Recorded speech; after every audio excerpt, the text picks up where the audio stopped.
প্রতিদিন ঘড়ির কাঁটায় গিয়ে চলে, কিন্তু একটা প্রশ্ন, তোমার জীবন কি এগোচ্ছে?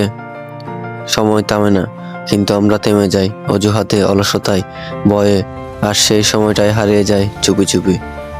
সময় পৃথিবীর সবচেয়ে মূল্যবান সম্পদ, কিন্তু আশ্চর্যের কথা হলো আমরা এটাকেই সবচেয়ে বেশি অপচয় করি।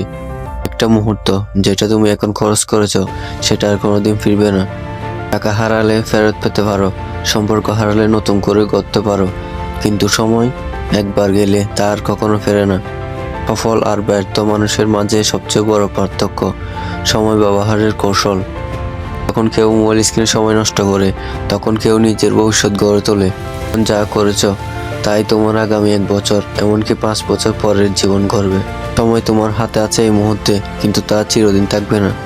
তুমি সময়কে সম্মান দিলে আগামীকাল সময় তোমাকে পুরস্কার দিবে। তো তুমি চাইলে থেমে যাওয়া জীবনের গতিপথ বদলে দিতে পারো।